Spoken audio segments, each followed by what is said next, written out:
د بدلون ایجوکیشنل اکاډمي یوټیوب چینل ډیرو خوږو کتونکو او اوریدونکو سلامونه، نیکې هیلې او احترامات مې ومنئ. امید لرم چې د صحت په کالیو کې بنغښتي وئ.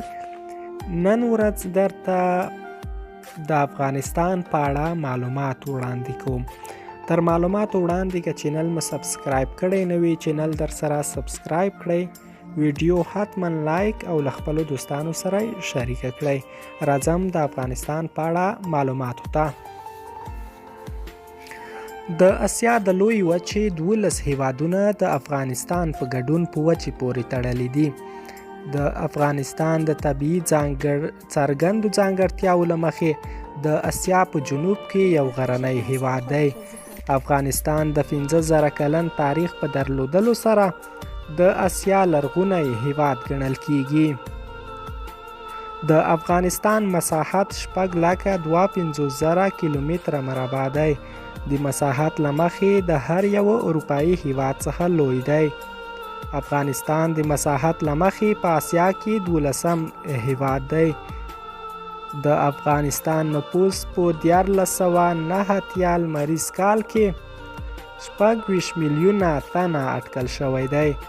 د افغانستان اعظمي اوږدوالی له ختیځې نقطې یعنی د یولي له درې څخه تر لویدیځې نقطې یعنی ذوالفقار پورې 1200 کیلومتره او سوریې په شمال کې له خماب څخه په جنوب کې د چګایي تر غرونو پورې 912 کیلومتره دی.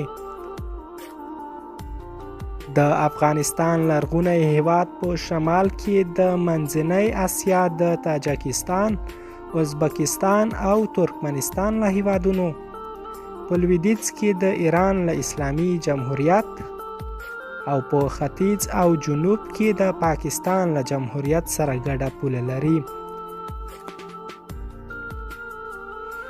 د افغانستان ختیځ او جنوبي سرحدونه د ډیورنډ د تپل شوي کرښې په واسطه چې د پښتنو قبایلو له زړه څخه تیریږي په نښه شوي دي.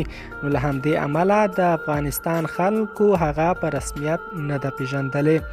افغانستان په شمال ختیځ کې تقریبا د 92 کیلومترو په واټن د چین د جمهوریت د سینکیانګ ولایت سره ګډه پوله لري. په اوسنی وخت کې افغانستان 34 ولایتونه او 340 ولسوالۍ لري. د افغانستان لوی ښار د کابل ښار د هیواد پلازمینه ده. دا و د افغانستان په اړه ساده او مهم معلومات. هیله لرم چې د خوښې وړ به مو ګرځېدلی وي او د نورو معلوماتو لپاره د افغانستان په اړه په راتلونکي ویډیو کې به تاسو ته وړاندې کړو. راتلونکي ویډیو پورې له موږ سره اوسئ، چینل سبسکرایب کړئ ترڅو هغه ویډیو هم تر تاسو در ورسیږي.